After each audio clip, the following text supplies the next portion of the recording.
Good morning friends.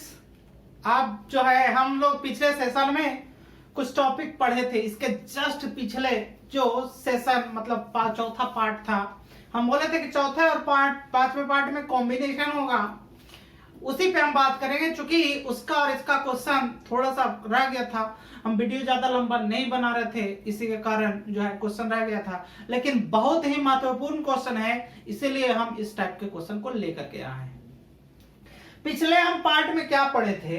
हम पढ़े थे कि x प्लस वाई का मान z के रूप में पढ़े थे, है ना, जहां पे हम लोग बात किए थे बॉय प्लस गर्ल बराबर स्टूडेंट, है ना, मेल प्लस फीमेल बराबर क्या पॉपुलेशन, यही बात किए थे।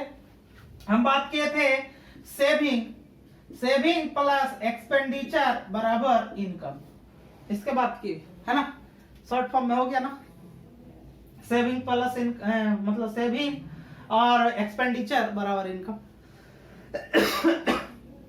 हम लोगों ने क्या पढ़ा था? इसके बारे में पढ़ा था, इसके बारे में, ये सब चीज के बारे में पढ़ा था। अब क्या है उसका एक्सप्लेनेशन, यूज कहां कैसे कैसे है उसके बारे में पढ़ेंगे।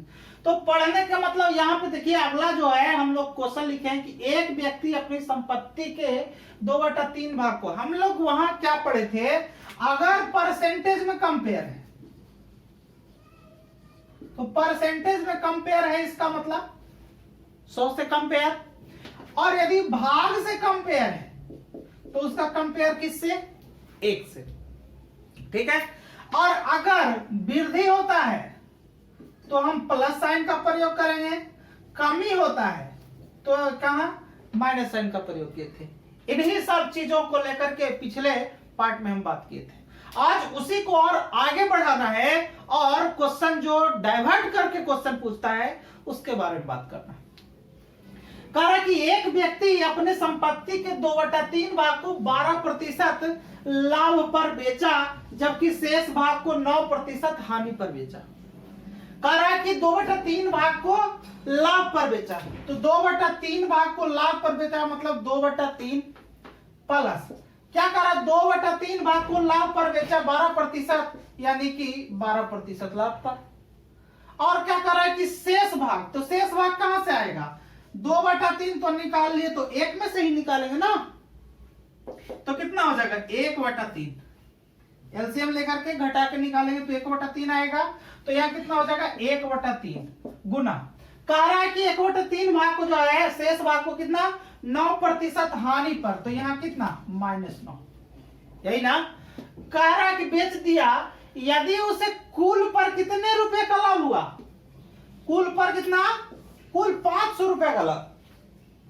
अब भैया हमको तो ओवरऑल कितना लाभ हुआ वो तो हमको नहीं पता। ओवरऑल तो एक भाग है, कितना लाभ या हानि हो रहा है, यहाँ चूंकि दे रखा है कि लाभ हो रहा है, इसका मतलब मान के चलते हैं कि x% का लाभ हो रहा है, तो x। अब यहां से निकाल लेंगे कि कितना प्रतिशत लाभ हो रहा है, और जो लाभ होगा उसका कंपेयर किससे कर देंगे? इससे करेंगे, ठीक है। अब यहां पे देखिए क्या है, इसको काट देंगे, 3 चौका 12, कितना हो गया 4 दूना 8, इसको काट देंगे 3 तिया का 9, ये कितना हो जाएगा? ये देखिए माइनस साइन यहाँ है, यहाँ प्लस साइन है, दोनों प्लस माइनस मिलकर कितना हो जाएगा? माइनस हो जाएगा, और 3 बराबर कितना? x, तो x बराबर कितना हो गया? 5%। अब ये देखिए प्लस में आया है, इसका मतलब क्या हो रहा है? लाभ हो रहा है ना। तो 5% लाभ का मतलब है ना, 5% लाभ हो गया। अब 5% लाभ का मतलब यहां दे रखा है कि उसे कितना प्रतिशत का लाभ हुआ? 5% का, तो हम परसेंटेज में निकाले, लेकिन वैल्यू दे रखा है कितना? 500, यानी कि 5% का वैल्यू कितना है? 500 है।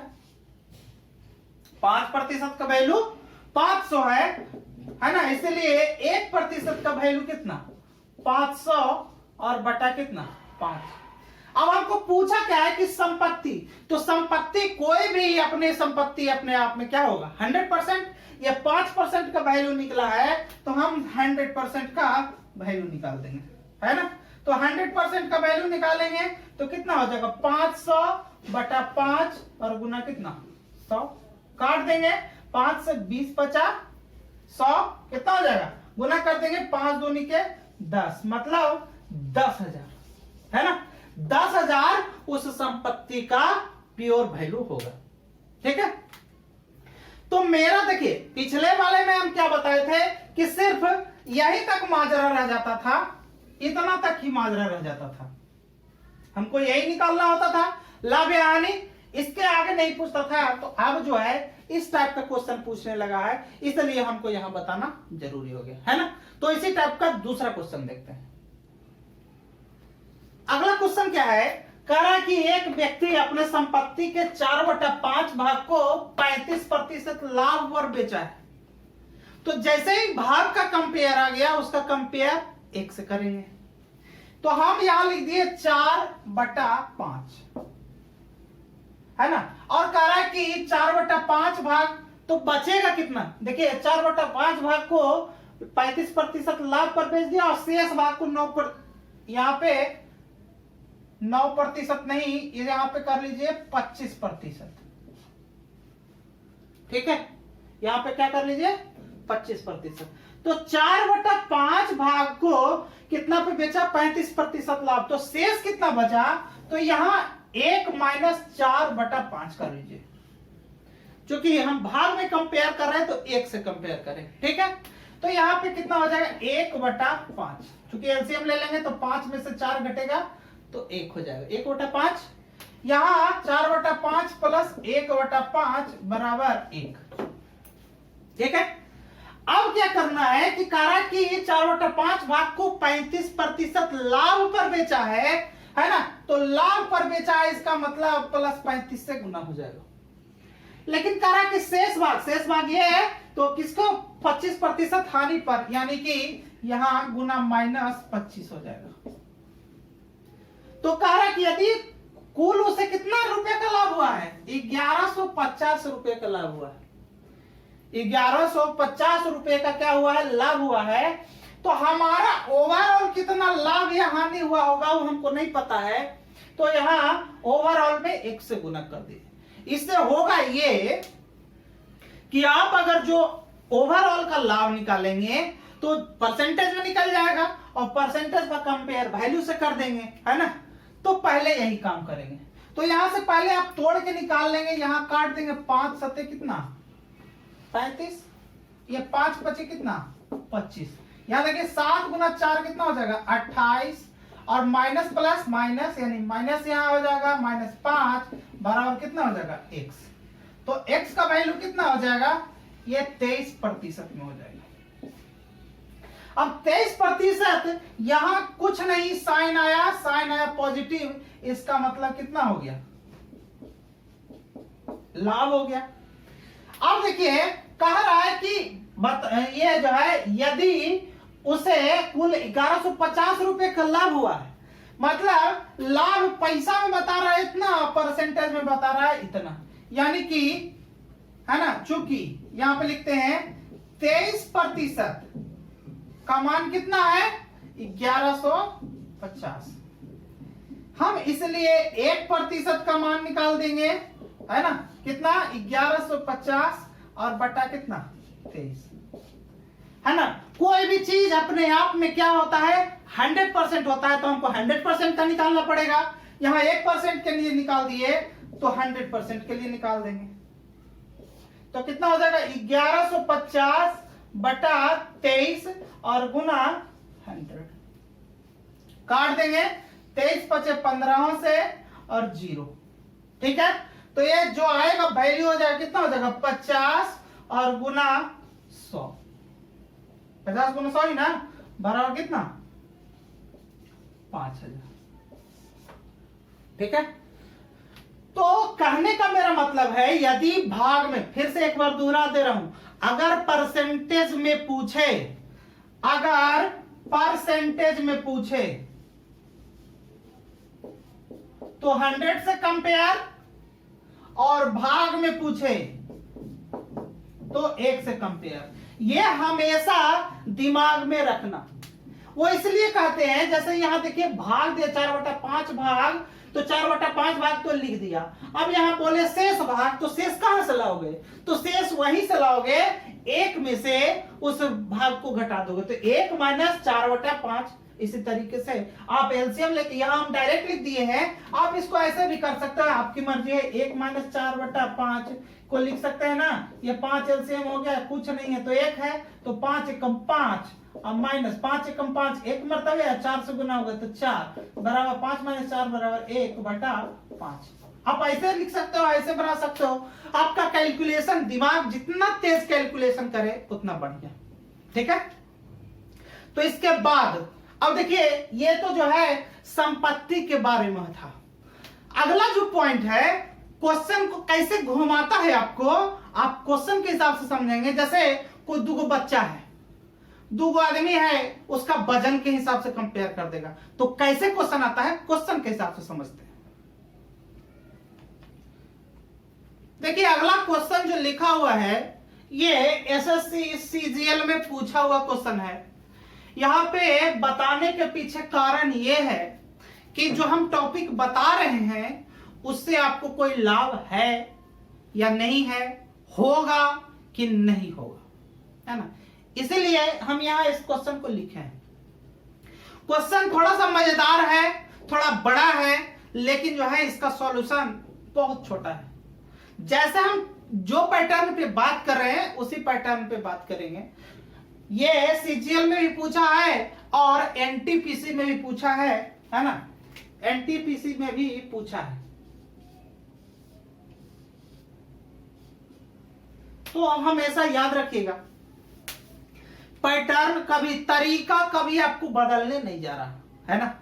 क्वेश्चन क्या कर रहा है, कह रहा है कि रमन और मिलन के वजन का अनुपात 4:5 है। जो हम पहले काम करते थे वही काम करेंगे, कुछ नया नहीं करेंगे, है ना। सिर्फ क्वेश्चन को समझने का प्रयास करेंगे। यहां देखिए अनुपात दे रखा है 4:5, है ना, यानी कि 4 + 5 = 9। इस तरीके का हम लोग पढ़ चुके हैं पिछले सेशन में। कहा कि यदि रमन का वजन अगले वर्ष 10%, यहां देखिए ये रमन था, ये मिलन था और ये ओवरऑल है, ठीक है। कहा कि यदि रमन का वजन अगले वर्ष 10% से वृद्धि हो जाए, यानी रमन का वृद्धि हो रहा है 10% से, वृद्धि कर दिए, तो रमन और मिलन के मतलब रमन और मिलन का कुल वजन इतना, मतलब 82.8 kg हो जाता है। हमको तो पहला बार तो कंपेयर कर रहा है प्रतिशत में, दूसरा बार कंपेयर कर रहा है केजी में, लेकिन ओवरऑल के बारे में बोल रहा है। तो इससे नहीं घबराना है और भी आगे पढ़ना है। कह रहा है कि जो कि रमन और मिलन के वजन के कुल वजन में 15% की वृद्धि के बराबर है। मतलब ये रमन और मिलन का जो ये ओवरऑल वृद्धि है, इसमें कितना वृद्धि हो रहा है, 15% का।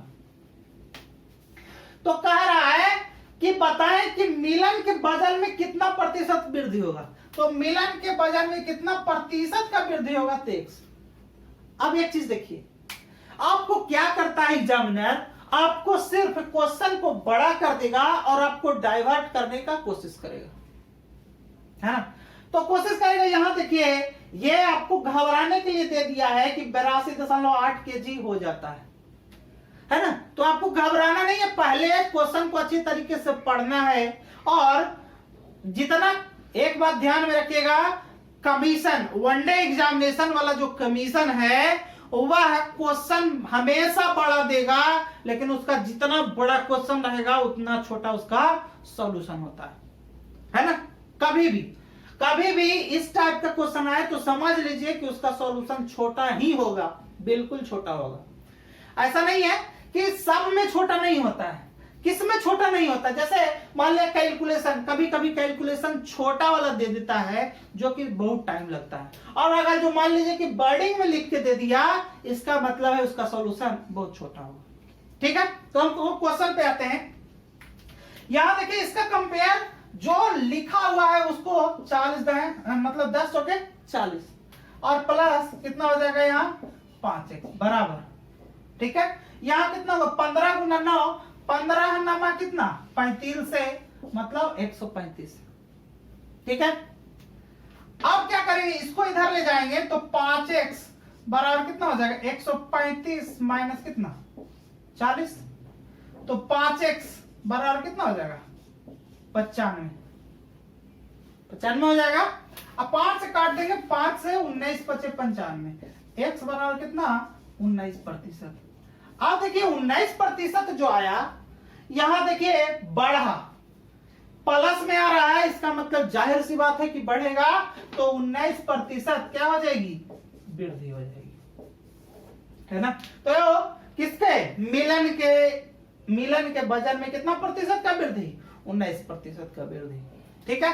तो यहां आपको यह चीज आपको घबराने के लिए दिया हुआ था, उससे आपको घबराना बिल्कुल नहीं, ठीक है। तो एक और भी क्वेश्चन है इसके आगे वाले में, एक और क्वेश्चन है जो दिखने में लगता है कि CISI का क्वेश्चन है, लेकिन वो CISI का क्वेश्चन नहीं होता है। कैसा क्वेश्चन जो है, हम पहले क्वेश्चन लिख देते हैं उसके बाद समझते हैं। देखिए अगला क्वेश्चन क्या है, लिखा गया है कि एक व्यक्ति 5,000 रुपए को 5% साधारण ब्याज की दर से, 2,000 रुपए को 6% साधारण ब्याज की दर से तथा 8,000 रुपए को 12% साधारण ब्याज की दर से उधार पर लगाया। तो बताएं कि वर्ष के अंत में कुल राशि पर उसे कितने प्रतिशत का औसत ब्याज मिलेगा। बहुत सारे बच्चों को यह पता है कि जैसे ही साधारण ब्याज दिख गया लिखा हुआ, इसका मतलब साधारण सिंपल इंटरेस्ट का क्वेश्चन है ना, और इसको कहने लगते हैं आपको नहीं पता है, आपको नहीं पता। अरे भैया कुछ चीजें ऐसी होती है जो दिखती है, जो दिखता है वो होता नहीं है, जो होता है वो दिखता नहीं है। तो ये दिख तो रहा है कि साधारण ब्याज का, लेकिन है किसका, मेन रूप से परसेंटेज का है ना। तो इसको पहले क्वेश्चन के रूप में समझ, ये देखिए ये क्वेश्चन जैसे ही ऐसे होता है, आता है, बड़ा लिखा हुआ रहता है, तो लोगों को समझ में आता है अच्छा कैसे बनेगा। तो इससे घबराने की जरूरत नहीं है, आपको क्वेश्चन बनाना है कम से कम समय में। अब आपको क्या करना है कि करा कि 5,000, यहां देखिए 3 पार्ट में बांटा इसको, करा एक व्यक्ति 5,000 रुपए को 5% की साधारण ब्याज दर से, 2,000 को 6% की साधारण ब्याज दर से और 8,000 को 12% के साधारण ब्याज की दर से, ठीक है। अब यहां आपको क्या करना है, पहले आपको रेशियो निकाल ले। आप रेशियो भी निकाल सकते हो, नहीं तो आप डायरेक्ट बना सकते हो। पहले हम बता देते हैं, डायरेक्ट ही बता देते हैं, है ना। तो डायरेक्ट बता देते हैं, पहले क्या बोला है कि 5,000 रुपया, है ना, और फिर कितना बोला है 2,000 रुपया, और फिर कितना बोला है 8,000 रुपया। यहां थोड़ा छोटा लिखना पड़ेगा, 5,000, 2,000 और 8,000। ये तीनों को जोड़ देंगे, 8 2 10 और कितना 5 15, ये हो जाएगा 15,000। जो हम मेथड से चल रहे हैं उसी पे बात कर रहे हैं। अब कह रहा है कि पहला के लिए कितना प्रतिशत साधारण ब्याज 5%, तो 5 से गुना, दूसरा पे कितना 2,000 पे 6% के हिसाब से, तो 6 से गुना, है ना, और तीसरे 8,000 को 12% से, यहां स्पेस थोड़ा कम पड़ गया है ना, यहां से कितना 12%, ओवरऑल जोड़ के कितना लाए थे, कितना 5 2 7 और कितना 8 15, यानी कि 15,000 था। और ओवरऑल पे कितना का वृद्धि हुआ ये हमको निकालना है। देखिए कितना प्रतिशत औसत ब्याज मिलेगा ओवरऑल पे ना, तो ओवरऑल पे कितना पता नहीं पता, ठीक। आप इसको कैलकुलेट कर लो। आप इसको कैलकुलेट करोगे तो यहां देखिए है ना, नंबर को गुना कर देंगे तो 5 25, यानी कि कितना हो जाएगा 25,000 प्लस, यहां 2 छका 12, यानी कि कितना हजार 12,000, और प्लस 8 12 8 96, मतलब 96 पर कितना जीरो 3 जीरो बराबर 15,000 और गुना x, यही होगा। अब इसको जोड़ लेंगे 25,000, यहां देखिए 30 मतलब यहां पे कितना 30, यहां देखिए 6 2 8 5 13 का 3 हाथ में रहा 1 9 1 10 1 11 और 2 13 बराबर 15,000 और गुना कितना x। जोड़ लीजिएगा बढ़िया से 3 0 से, है ना 3 0 9 6 2 8 5 13 का 3 हाथ में रहा 1 9 1 10 1 11 2 13। हमारा जोड़ने का तरीका थोड़ा अलग है। क्यों अलग है? हम क्या करते हैं 6 2 8 5 13 13 का 3 हो गया, बाकी रह गया क्या 1। जो एक बचता है बहुत सारे लोग करते हैं लास्ट में जोड़ते हैं, हम क्या करते हैं जो बच गया पहले ही जोड़ लेते हैं ताकि बाद वाला झंझट ही नहीं रहे। तो 1 और 9 10 1 11 2 13, ठीक है। अब यहां देखिए जो कटता है काट देंगे, 3 0 से 3 0 काट गया, है ना। तो x बराबर कितना होगा? x बराबर होगा 133 बचा यहां और बटा 15, ये 1%, है ना। यानी कि कितना औसत ब्याज मिला? 133 बटा 15%। इसको और भी तोड़ना चाहोगे तो तोड़ सकते हो, 15 8 20 से मतलब 133 मतलब 8.13 बटा 15%। यही आपका क्या होगा? ओवरऑल औसत होगा। तो ये हो गया, लेकिन आपको इतना लंबा नहीं करना है, ये तो बेसिक हो गया, चीज यही लिखेंगे लेकिन इतना लंबा नहीं करना। करना क्या है आपको?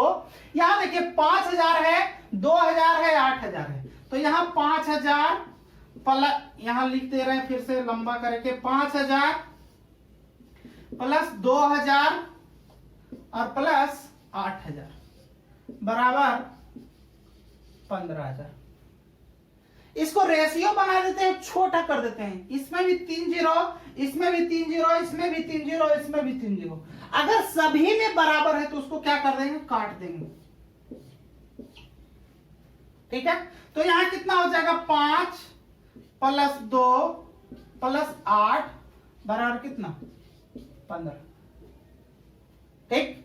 अब देखिए 5% 5,000 को कितना परसेंट पे? 5% पे, तो गुना 5। 2,000 वाला को कितना परसेंट पे? 6% पे, तो गुना 6। और 8,000 वाला को कितना परसेंट पे? 12% पे, तो 12 से गुना। और ओवरऑल पे कितना परसेंट लग रहा है वो हमको नहीं पता है, तो गुना कितना? x। यहां से देखिए कैलकुलेट कर देंगे, 5 25 6 दूनी 12 और 12 8 96, 12 कितना? 15x, ठीक। इसको जोड़ देंगे तो यही चीज जो है 96 12 108, 108 और 25 कितना हो जाएगा? 133 बराबर 15x। तो x बराबर कितना? 133 बटा 15%, है ना। अब देखिए ये चीज सेम आया कि नहीं? सेम आया, लेकिन इसमें क्या है कि अगर जो ऐसे करके आप लिखोगे तो आपको लंबा करना पड़ेगा। तो आपको वहां लंबा नहीं करना है, समय बचाना है, तो समय को देखते हुए ये, है ना, ये मेथड अपनाना है, ठीक है। तो इसके लिए अभी जो ये क्वेश्चन एग्जाम में बड़ा देता है, सॉल्यूशन उसका छोटा होता है, बस समझने की देरी है ना। तो इसी टाइप पर एक क्वेश्चन और, है ना। देखिए अगला क्वेश्चन क्या है कि थोड़ा सा उसमें ट्विस्ट किया गया है। क्या ट्विस्ट किया गया है? क्वेश्चन है कि एक व्यक्ति 60,000 रुपए की कुल संपत्ति पर औसत ब्याज, है ना, एक व्यक्ति 60,000 रुपए की कुल संपत्ति पर औसत ब्याज क्या मिलेगा, है ना। कुल संपत्ति पर औसत ब्याज क्या मिलेगा यदि वह व्यक्ति पहले 15,000 रुपया को 8% साधारण ब्याज पर, 25,000 रुपया को 6% साधारण ब्याज पर और शेष राशि को 1.5% साधारण ब्याज पर काम कर रहा है, ठीक है। तो आपको तरीका नहीं बदलना, तरीका वही रखना है। यहां देखिए, अब यहां देखिए 60,000 ओवरऑल संपत्ति है, तो यहां 60,000 लिख दिए बराबर, यहां देखिए 15,000 संपत्ति यानी कि 15,000 गुना कितना प्रतिशत पे? 8% पे, यानी गुना 8 प्लस कितना संपत्ति? 25,000 संपत्ति, है ना। 25,000 रुपया कितना मतलब परसेंटेज पे दिया है 25,000 6% पे और प्लस शेष संपत्ति कर रहा है, तो शेष मतलब जो शेष पैसा है उसको कितना पे लगाया, 1.5% पे लगाया, तो शेष आपके पास बचा कितना, लगाया कितना, ओवरऑल आपका 60,000 है, लगाया और कितना 15,000 इधर लगा दिए और 25,000 इधर लगा दिए, तो 40,000 लग गया, बचा कितना 20,000। और इसको कितना प्रतिशत के हिसाब से, 1.5% के हिसाब से, है ना। अब इसको आप क्या करोगे, आप वैल्यू घटा दोगे, रेशियो में निकालना है। यहां देखिए 3 जीरो इधर, 3 जीरो इसके साथ गुना में, 3 जीरो इसके साथ गुना में और 3 जीरो इसके साथ गुना में। हम अलग से नहीं निकालने गए हैं, उसको अलग करके करते थे, हम यहाँ डायरेक्ट कर दिए, है ना। ध्यान में रखिएगा कि अगर जो यहाँ 3 जीरो हटा रहे हैं तो इधर भी 3 जीरो, इसमें भी 3 जीरो, इसमें भी जीरो, अंतर नहीं होना चाहिए। ऐसा नहीं कि एगो में 3 गो घटा दिए, एगो में 2 गो, एगो में एगो, ऐसा नहीं होना चाहिए, ठीक है। तो यहाँ कितना हो जाएगा 60। अब देखिए इसमें ओवरऑल कितना वृद्धि हो रहा है नहीं पता, तो यहां गुना कितना x, है ना। अब ये इसको इससे गुना करेंगे तो 15 गुना 8 कितना हो जाएगा 120, प्लस ये 25 गुना 6 कितना हो जाएगा 150, प्लस 20 गुना 1.5, है ना। तो यहाँ पे 20 गुना 1.5 है ना। आप इसको 1.5 के हिसाब से समझिए, तो 20 का दौड़िया कितना होता है 30, इसको गुना करने की आपको जरूरत नहीं पड़ेगी। तो यहाँ कितना हो गया 30। अब यहाँ कितना हो जाएगा 60x बराबर, ये जोड़ देंगे तो कितना हो जाएगा 12, है ना। ये 0 हो जाएगा, 3 5 8 2 10 का 0 हाथ में रहा 1 1 1 2 1 3, 300 हो गया। काट देंगे 6 5 30, यानी कि x का वैल्यू कितना हो जाएगा 5%, है ना। तो 60,000 पर ओवरऑल जो उसका औसत ब्याज मिलेगा वह कितना मिलेगा 5% मिलेगा, ठीक है। तो इसी टाइप का क्वेश्चन आता है। क्वेश्चन तो दिख रहा है कि जो है साधारण ब्याज का क्वेश्चन है, लेकिन साधारण ब्याज का क्वेश्चन नहीं है, परसेंटेज का क्वेश्चन है ना। अभी अगले सेशन में, अभी अगला जो पार्ट बनेगा वो और भी मजेदार है, उससे क्वेश्चन बिल्कुल आता ही आता है। इसलिए हमने बोला है जितना आप आगे परसेंटेज पढ़ेंगे उतना मजा आने वाला है और उससे क्वेश्चन बनता है, ठीक है। तो आज के लिए इतना ही, मिलते हैं अगले पार्ट में। आज के लिए धन्यवाद।